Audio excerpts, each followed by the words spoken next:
Alright, how's everyone doing? Welcome to From Z to A, Alphabetical Interviews with Zach Andersen. I am Zach Andersen. Today we are here at Sage Sound Studios for the 49th edition of Monsters of Acoustic Rock, and I am joined by 77 Apes. Hi there.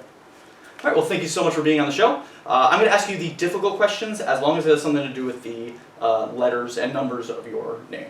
That's great. Alright, so we're going to start with 7. If you had to recommend somebody 7 songs of yours to kind of get the feel and the vibe of your music, what songs would you recommend?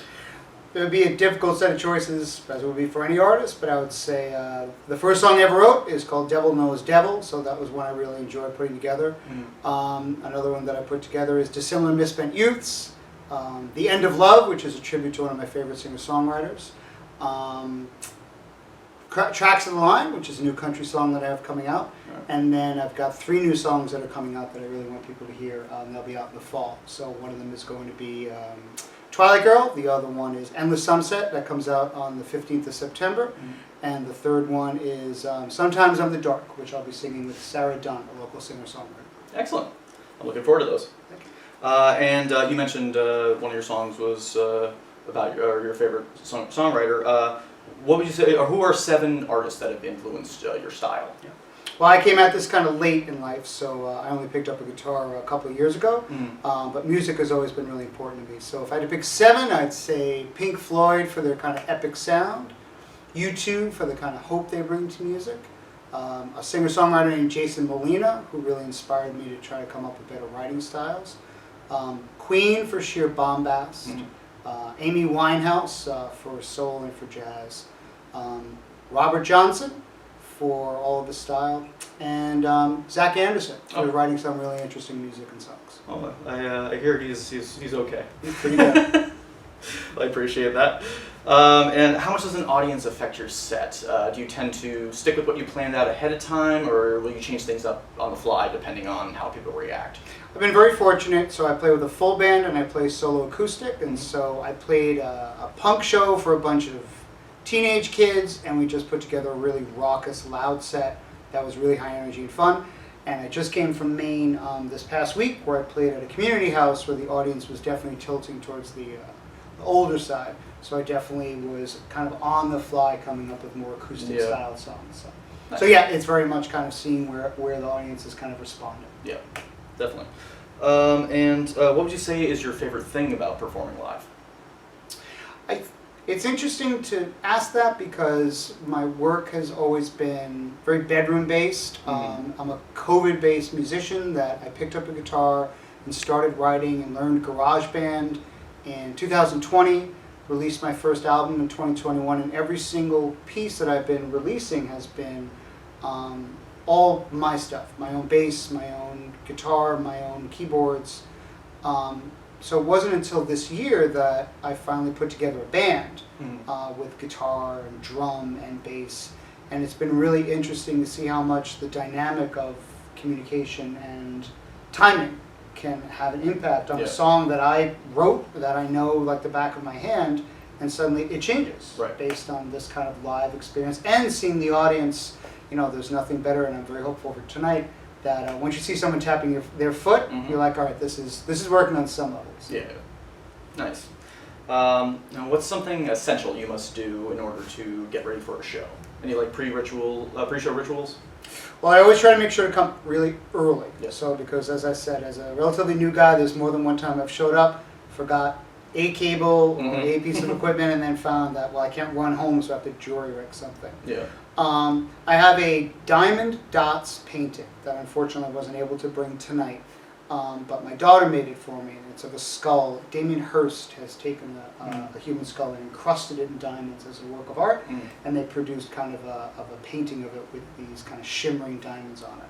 And so that's been very important to me as both as a charm as well as kind of a totem that I always try to make sure to bring to shows with me. All right, nice. And when you're songwriting, do you tend to focus on lyrics first, music, melody? Does it vary song to song? It kind of varies in some respects. So the new EP that I'm putting out has a song that's called Evening. And Evening really came about in trying to dream up a Morrison-esque kind of Doors-themed poetry song versus kind of a verse-chorus-verse piece. And so that was one where I was really kind of thinking about words and phrases and organizing terms. Other songs, like a song you'll hear tonight called La Katrina, it came from playing a Mexican-style guitar finger-picking that just gradually started turning into a piece. Okay. And so some songs really do wind up being 100% the rhythm or the theme, and then other times it's kind of like a phrase hits me in the car, and I'll try to pull over and write it down or sing it into my phone as fast as I can. So. Definitely. All right, and I like to end all my interviews with 3 interesting or random facts about yourself that many people may not know. Things that people wouldn't know about me. Okay. Well, I enjoy singing out in public on sometimes, but I still get really, really nervous about it. Okay. I do enjoy drawing very much, and my all-time favorite superhero is Batman. Okay. And I think my kids know that well, but maybe not everybody else.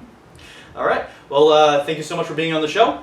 If you want to check out 77 Apes, please visit the link below. And now we'll cut to a performance from 77 Apes. So thanks again. We'll see you soon. Thank you, sir. Thank you.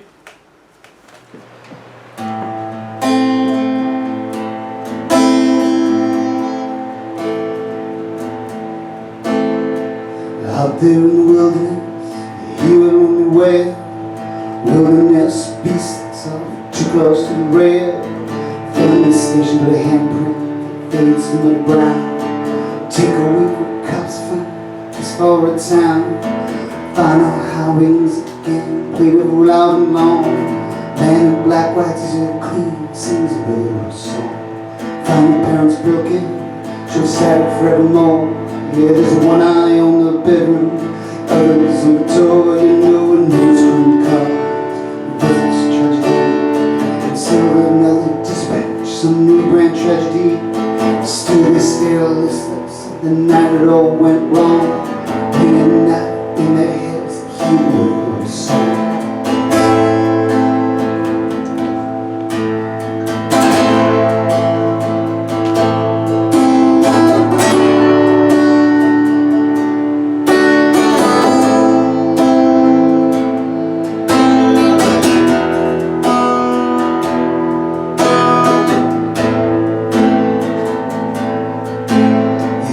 TVs and movies, yeah, the block was for the weak.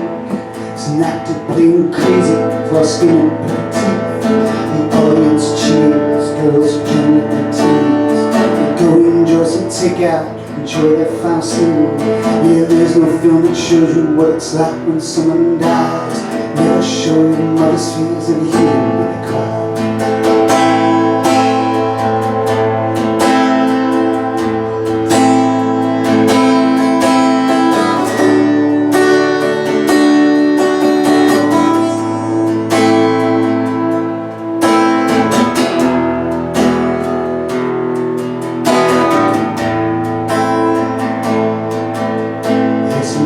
It's evil, or it's in the DNA. Some family abuse and argument, brain wired the wrong way.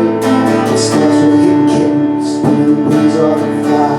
So the outcome's still the same, the cops and families asking why. And while in a mirror there's a stare, so cold and long. Some kids are writing verses to the new little song. Sometimes I wonder, sometimes I got dark thoughts. Yeah, I wonder if my overcoat and go and find some coffee. They want to see